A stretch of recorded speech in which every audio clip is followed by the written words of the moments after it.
Eh, Ketemu lagi dalam channel saya, Taufikur Rahman Abdullah. Kali ini akan wawancara bincang-bincang dengan Bapak Dr. Andus Haji Japar Siddiq. Beliau adalah politisi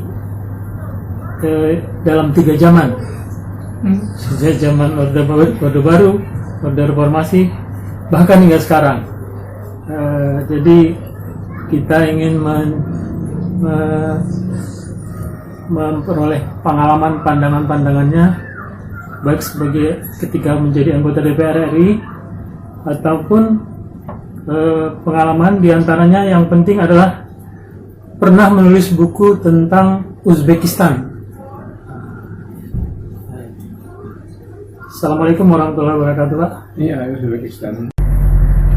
Ini Pak, tentang Bapak pengalaman ketika menjadi anggota DPR RI.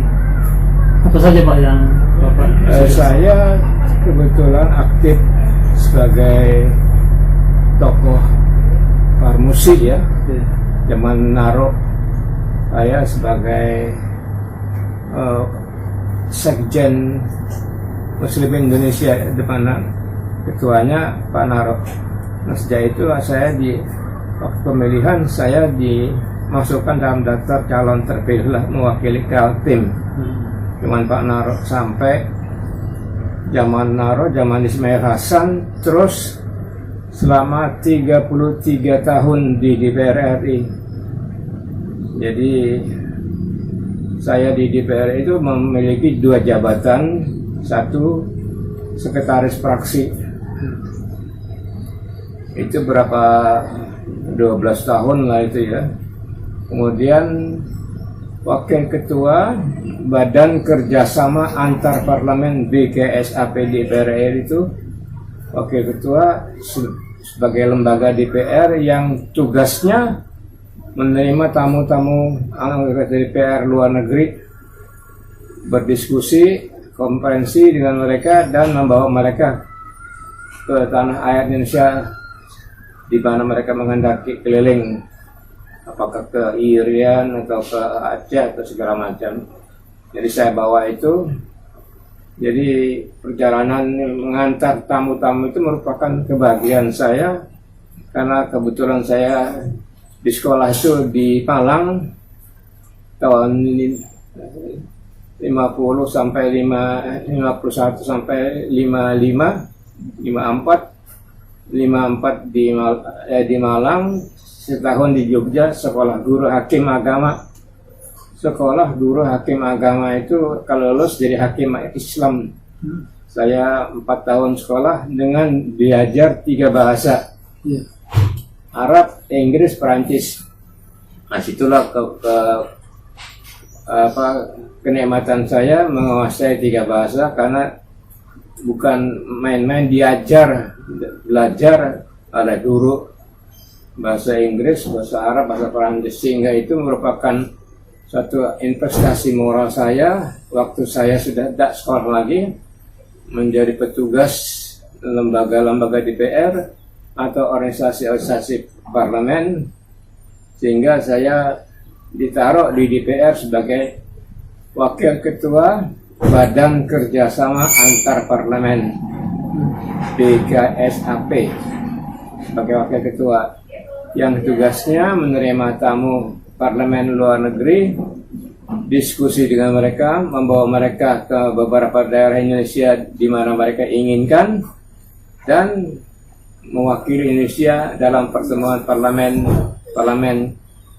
Saya ke luar negeri itu sebanyak 56 kali, memimpin delegasi DPR itu sebanyak 25 kali, memimpin rombongannya kira 7, 8 atau itu dalam rangka menghadiri pertemuan parlemen se-ASEAN, misalnya di Thailand, di Singapura, di Malaysia dan segala macam, bahkan di Jepang, di Korea atau di India, dan parlemen Islam. Saya dengan Harmoko diundang ke Iran menghadiri parlemen Islam Mula-mula Parlemen Islam itu sejarahnya adalah waktu saya berada di Jakarta, saya diminta oleh duta besar orang Afrika itu ke daerah Afrika, Sudan, duta besar Sudan. Dapat pergilah ke Sudan ya, nanti ongkos semua kami tanggung. Kita akan menyelenggarakan satu pertemuan parlemen Islam sedunia. Datanglah saya ke Sudan. Yang datang cuma 3 negara, Sudan, Aljazair, Indonesia. Dengan Iran. Yang lainnya berdatang, ditunda. Diadakanlah pertemuan lagi di Korea. Yang hadir 11. Akhirnya terakhir diadakanlah di Iran bersama-sama Pak Harmoko waktu itu sebagai ketua DPR. Terbentuklah Parlemen Islam sedunia di Iran. Nah, saya sebagai wakil sekjen, salah satu wakil sekjen. Nah, itu merupakan pengalaman multilateral sebagai anggota dewan, karena kebetulan saya di sekolah belajar 3 bahasa Inggris, bahasa Perancis, bahasa Arab, sehingga saya terpakai dalam pertemuan semacam itu. Itu merupakan keuntungan pribadi saya, keuntungan saya dalam rangka memperluas wawasan. Itu salah satu nikmat Allah kepada saya. Terus Pak, bagaimana Pak bagaimana pandangan kondisi politik sekarang? Sekarang ini memang bagi saya nampaknya kurang tegang gitu lah, santai aja lah. Kenapa? Karena sekarang ini gaji banyak, besar, sehingga tidak banyak cerewet. Kalau dulu gaji sedikit, jadi cerewet. Artinya posisi DPR waktu itu bersaing lah, supaya dihitung. Tapi sekarang udah ke luar negeri banyak duit, segala macam, sehingga keberanian seperti dulu itu masih perlu ditingkatkan. Keberanian menghadapi tantangan pola pikir, pola sikap menghadapi dinamika dunia itu masih kurang, masih harus ditingkatkan lagi lah.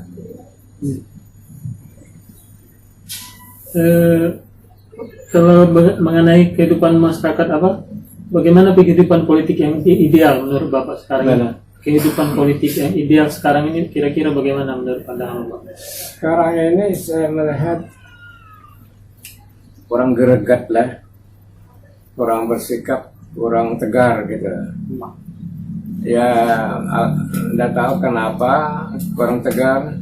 Kalau dulu tegar, karena segala-galanya masih belum siap segala-galanya masih perlu, pembangunan masih kurang, dana masih kurang gitu. Jadi perjuangannya itu serius sekali.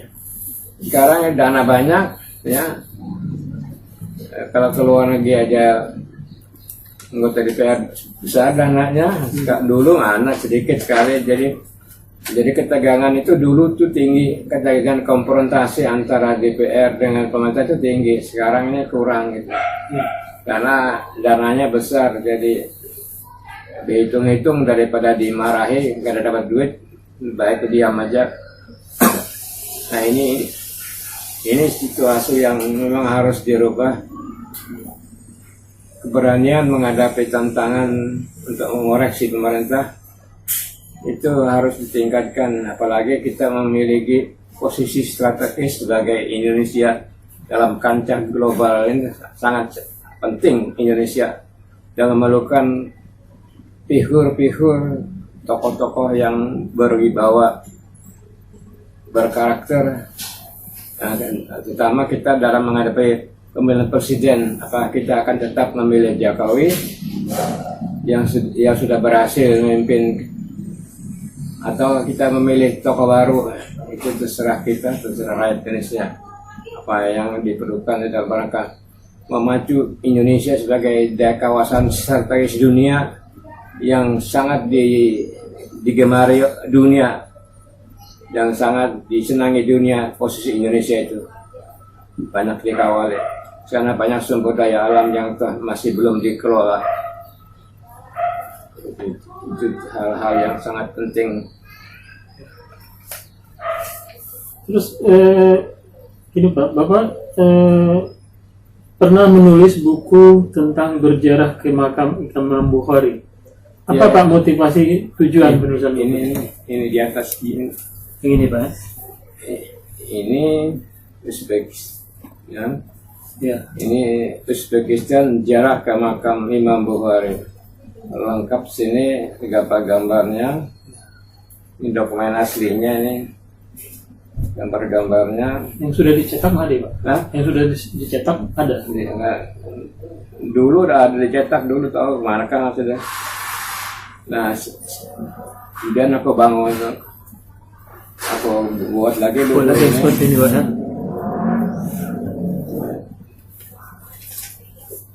Nah ini ada juga masalah-masalah Uzbekistan di dalam sini, tapi lebih lengkap ini. Kalau itu khusus Uzbekistan. Ini ada juga dokumen-dokumen. Ya, kalau melihat ini tokoh-tokoh Filipina bakawal semua anak Filipina ini dari Asia Tenggara. Bapak ada buku yang lain? Nanti bisa saya minta satu buku. Buat saya satu ada buku. Cuma tinggal satu. Tinggal satu. Nah, dokumen terakhir. Kalau di fotokopi bisa aja. Saya pinjam nanti. Nah, Saya pinjam nanti karena foto-fotonya kan perlu. iya, fotokopi tinggal satu aja lagi. Ada lagi. Jadi itulah artinya. Alhamdulillah, selain bergerak, otak jalan, tangan jalan, pikir jalan, terbuat buku itu. Dan itu sudah tersebar di Kalimantan Timur, di kawasan-kawasan Partai P3 dulu buku ini. Dalam menulis buku itu Bapak perlu, waktu menulis bukunya kan Bapak pulang balik Uzbekistan itu. Ada berapa kali mengunjungi Uzbekistan itu dalam kepentingan buku? hampir nggak salah 17 kali. Untuk kepentingan Iya. menemui siapa saja tuh Pak? Iya, 17 kali itu pertama kali itu diundang oleh Uzbekistan pada ulang tahun. Ya. Karena bayar kan, Hmm. tahu aku diundangnya, nah, datang sana, datang, boleh datang, berapat dengan tokoh-tokoh ulama besar, berkawal di sana. Akhirnya ada yang berangkat lagi orangnya, Pak Awang dengan rombongan dari Rusia, dan aku sapa di lapangan terbang Uzbekistan, ada 50 orang, ibu-ibu segala macam, bawa keliling. Pokoknya alhamdulillah Uzbekistan itu merupakan kawasan yang paling akrab. Malah aku disuruh kawin di sana. Tidak bisa, saya bilang saya tidak bisa kawin orang Uzbekistan. Di Uzbekistan nih bibi ini berkuasa. Laki-laki itu cari duit aja. Mau lah Ikam mencari duit aja, yang berkuasa bibi ini. Mengatur daerah, mengatur kampung apa, mengatur politik tuh bibinian. Kita cari duit aja. Ada tokoh-tokoh yang ketemu presidennya apa Uzbekistan atau ulamanya, ada siapa aja tokohnya itu Pak? Yang ada di sana. Iya, sekarang sudah lama nggak lagi surat menyurat, udah habis dah waktunya. 10-20 tahun sudah lewat sudah. Teman-teman tuh banyak yang meninggal sudah. Ulama besar tuh sahabat, ulama terbesar sahabat sudah meninggal. Ulama kedua sahabat ada di buku itu sudah meninggal. Jadi banyak yang meninggal. Ya karena aku bahasa Arab, di sana kurang bahasa Arab, pintar aku. Tapi bagus kalau perjalanan Uzbekistan itu membangun semangat Islam ya, dalam sejarah masa lampau. Betapa Islam hebatnya di dunia waktu itu, sampai membangun madrasah-madrasah, masjid-masjid yang hebat sampai sekarang masih tetap unggul masih tetap hadir dan diakui dunia. Itu pentingnya. Uzbekistan, Kyrgyzstan, tapi yang paling bagus tuh Uzbekistan karena parak lawan Arab kan, jalan darat bisa. Kalau Kyrgyzstan agak jauh, parak dengan Moskow, Rusia. Dulu aku diundang juga Kyrgyzstan itu seminggu dari Kyrgyzstan berangkat ke Uzbekistan. Ketahuan juga di Rusia itu 2 kali loh diundang ke rapat pertemuan parlemen sedunia. Pidato aku di hadapan DPR Moskow tuh, bayangkan luar biasa rasanya waktu itu. Seorang Indonesia yang lahir di kampung Jawa di Pasar Pagi bisa berpender di hadapan parlemen sedunia di Moskow, di gedung raksasa Rusia. Itu adalah sejarah lintas anugerah Tuhan. Karena apa? Kerja keras, berpikir keras, kada banyak musuh, banyak kawal, dibunguli orang terserah. Orang berhutang aku kada bayar terserah. Banyak yang berhutang aku kada bayar. Pak Jabar, orang pinjam duit lah, merangnya. Hilang kada bayar, kada ku tagih-tagih. Sudahlah, beredakan dunia akhirat lah. Aku masih bisa berokok juga, masih bisa berjalan, masih bisa, alhamdulillah masih hidup lah. Ada banyak buku ini tentang Uzbekistan.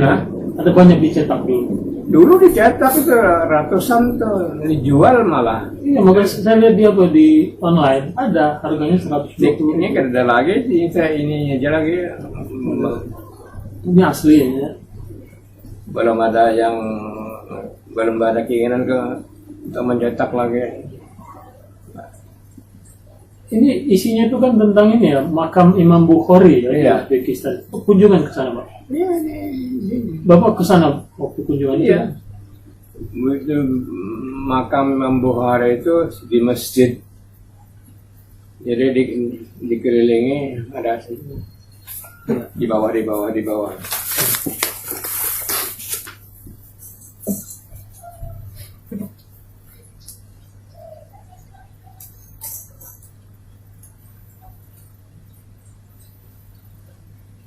Ini masjid, 3 masjid. Bagaimana tentang pandangan Bapak tentang pembangunan di Kalimantan Timur sekarang ini? Ya, Kaltim itu merupakan kawasan yang strategis lah dalam dunia politik, strategis dalam dunia ekonomi, strategis karena sumber daya alamnya luar biasa dan masyarakatnya itu masyarakat yang homogen, yang bagus tuh, kada banyak celah. Cuma dana yang kita terima itu belum memadai, sehingga kurang bisa cepat memacu Kaltim sebagai kawasan masa depan yang cemerlang. Sejak zaman Belanda sugih lantaran Kaltim. Tanpa Kaltim Belanda kada sugih. Nah, Jepang pun Kaltim. Dan sekarang pun Kaltim. Orang-orang Kaltim umumnya tenang-tenang, santai. Hanya dalam waktu revolusi agak keras, dalam peristiwa sanga-sanga agak keras. Tapi itu pun ada lawas. Oleh karena itu memang diperlukan kepemimpinan yang cakap, tangguh, terengginas, dan berani. Ya, saya tidak mengatakan Gubernur Soekarno tidak berani, tapi masih harus berani lagi dalam rangka konsep pemikiran strategis Kaltim sebagai kawasan masa depan Indonesia yang cerdas, cemerlang, dan strategis karena apa letaknya di tengah-tengah Indonesia. Ini tidak di bawah, tapi di tengah-tengah Indonesia, dan sekaligus dekat dengan kawasan dunia utara lewat Kalimantan Utara terus ke atas ke daerah Pasifik. Nah, itu membuat Kaltim posisinya sangat-sangat strategis. Tapi sayang daerah utara itu kurang berkembang sebagaimana mestinya, tahu maka menyapa perkembangan dunia. Beda dengan Kalimantan sebelah, Sultan Brunei kan, Ya. Sultan di sana maju-maju, duit banyak. Artinya duit banyak, tapi Sultan itu punya duit sendiri, rakyat tunduk. Kalau kita republik, nah kalau sana tuh Sultan, jadi Sultan yang menentukan, sehingga konsentrasi terbatas. Tapi hebat gitu aja. Kita konsentrasi tidak terbatas, berhambur, menyebar. Itu beda antara sistem kerajaan dan sistem republik. Oleh karena itu memang diperlukan kepemimpinan Kaltim masa depan yang cerdas, cermat, cekatan, piawai dalam rangka menyapa zaman. Lebih-lebih Indonesia kawasan strategis, Kaltim merupakan kawasan yang lebih strategis dalam rangka menghadapi perkembangan dunia. Itu sebabnya maka tidak cukup kembangkan. Tidak tahu saya beda Isran bagaimana beda antara Pawang dan Isran. Dulu waktu zaman perpindahan dari Belanda ke Indonesia, saya inisiator untuk memilih Wahab Zahrani. Saya bermalam di Gunung Duk di rumah kawan di Balikpapan. Kebetulan Pak Wahab datang ke Balikpapan, meminta Pak Wahab mampir ke rumah insinyur siapa insinyur, seorang insinyur kawal juga di BPM Balikpapan. Datang, apa ikan mengundang aku? Pak Wahab, kami sepakat Pak Wahab telah memilih sampean putra daerah Kalimantan, satunya jenderal, untuk bisa memimpin Kaltim sebagai daerah masa depan. Ya aku ini tentara, Enggi Asapian setuju kami berangkat. Setuju beliau berangkatlah aku Mustafa Hirang, kemudian orang-orang Jawa peternakan Sadi, orang Banjar Sekung Bampat lah, Badarani. Berangkat ke Jakarta meminta supaya Wahab sepilih sebagai gubernur Kaltim. Setuju? Nah, aku parak kan Pak Wahab karena saatnya tahu aku yang empat memperjuangkan. Tiap minggu diundang ke rumah Ibu Pak Japar, ke rumah lah. Abah minta pendar sampean makan sambil makan sambil pendar. Itu Pak Wahab. Ganti orang Jawa sudah ada lagi. Terus hanya Pak Awang parak lagi. Pak Awang tahu sejarah. Kalau ke sana ke rumah langsung ke kamar gorengnya zaman Pak Awang itu. Ini tahu aku. Aku memperjuangkannya sebagai Bupati Kutai Timur, berhasil. Memperjuangkan sebagai gubernur 2 kali, berhasil. Sekarang dia diangkat di DPR lagi. Dalam kondisi fisik yang kurang bagus. Itulah, tapi sejarah itulah keadaannya. Ya, aku mudah-mudahan kamu masih panjang umur, itu aja. Terus ini Pak, kan ibu kota negara kan mau pindah ke Kalimantan Timur. Iya, memang saya setuju. Kaltim itu daerahnya tanahnya luas, ya. Di tengah-tengah antara timur dan barat, antara Aceh dan Irian di tengah, antara utara dan selatan Jawa dengan Kalimantan Utara. Jadi tengah sentrum Indonesia itu di Kalimantan, dan sentrum dananya pun terbesar di Kaltim. Oleh karena itu wajar kalau Kaltim itu sebagai ibu kota, karena dia telah berjasa. Belanda sugih lantaran Kaltim. Orang-orang Belanda itu sugih lantaran Kaltim. Gas, minyak, Lokulu, Balikpapan. Itu 2 sentrum itu memperkaya Belanda. Tapi lagi Pak, tadi tentang ibu kota negara tadi belum selesai tentang pindahan ibu kota negara dari Jakarta ke Kalimantan. Mestinya Kaltim jadi ibu kota negara karena Kaltim punya potensi strategis di tengah-tengah Indonesia, ke atas langsung dunia. Ya kan Kalimantan Utara langsung Jepang, Cina, segala macam kan, karena jauh kan. Jadi di sentrumnya dan sumber kekayaannya ada di Kaltim, karena jauh di atas. Dan Kaltim tengah-tengah antara barat dan timur, antara Aceh dan Papua. Dan Kaltim orangnya tidak eksentrik, artinya orangnya bukan asli penduduk pendatang, sehingga mampu menerima semuanya. Tidak ada kelas, tidak apa, lebih terbuka, lebih akrab, hingga pantas kalau jadi ibu kota. Di samping itu daerahnya sumber daya alam penyumbang terbesar Indonesia adalah Kaltim selama ini. Cuma kompensasi ke Kaltim kurang. Sebenarnya Kaltim itu harus lebih maju lagi, lebih hebat lagi dengan sumbangan-sumbangan yang dihasilkan oleh Kaltim sendiri sebagai kawasan masa depan yang strategis. Nah, oleh karena itu maka perlu adanya usaha-usaha supaya Kaltim, anggaran belanja Kaltim itu diperbesar dan diarahkan kepada pembangunan sentrum-sentrum ekonomi kerakyatan.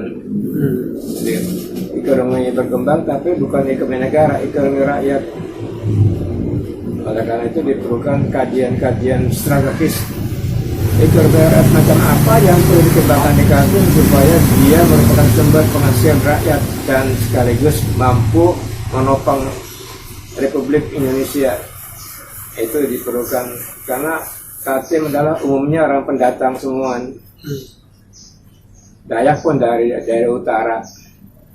Oleh karena itu diperlukan kajian-kajian strategis dan memerlukan gubernur yang cerdas, cekatan, cermat, piawai menghadapi tantangan masa depan dunia. Kaltim adalah daerah paling strategis di kawasan Indonesia.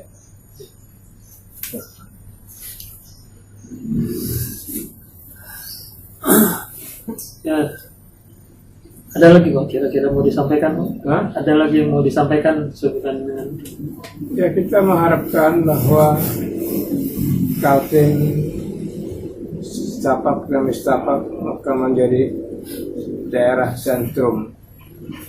Pertama, sentrum ekonomi keuangan. Kedua, sentrum kerakyatan, karena itu daerah wisata dunia bagus.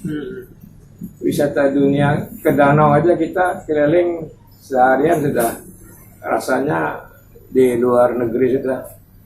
Jadi daerah wisata banyak dapat dimanfaatkan dengan mengundang turis-turis asing. Aku pernah orang turis dari Eropa, dari daerah aku. Paketnya melihat adanya danau yang besar itu. Danau apa?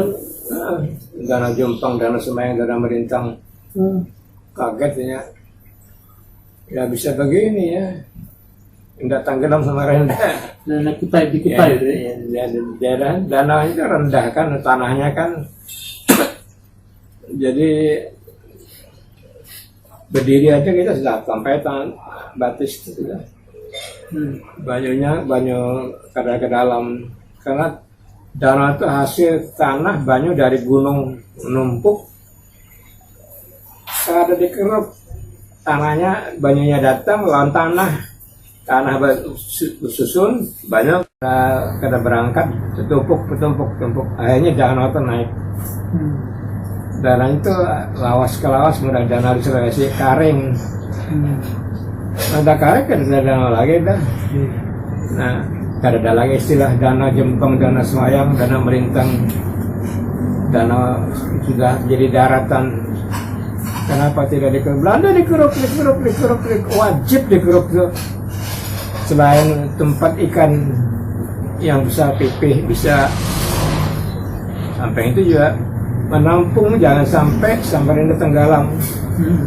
Sebab kalau danau itu kada dikeruk, tanahnya bertumpuk dari gunung ke danau, tanahnya naik ke atas, pas musim banjir, banyak masuk ke makam dalam ketinggian yang menenggelamkan Samarinda.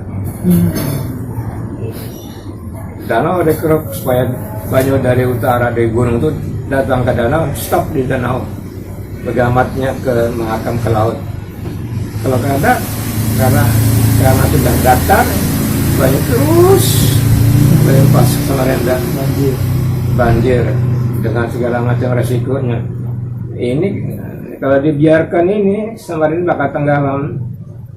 Nanti Belanda dikeruk mahakam, dikeruk muara, dikeruk danau. Wajib tuh. Wah, ini jarang kepada dikeruk mengeruknya. Sebab apa Belanda danau dikeruk, mahakam dikeruk, muara dikeruk. Muara kada dikeruk banyak. Nah, kalau muara dikeruk, banyak laut ke laut kan. Danau dikeruk, banyaknya dari kadang masuk Samarinda, bertahan di danau. Nah, itu kajian-kajian itu perlu dikaji, bukan hanya dikaji, diupayakan supaya Samarinda tidak tenggelam masa depan. Kalau tidak dia dipikirkan soal danau Jempang, danau Semarang, danau Melintang tidak dikeruk, dibiarkan tinggi, banyak naik, pas-pasan naiknya tinggi, mahakam naik, Samarinda tenggelam. Mahakam naik, Samarinda tenggelam. Itu masalah-masalah Kaltim masa kini dan masa depan.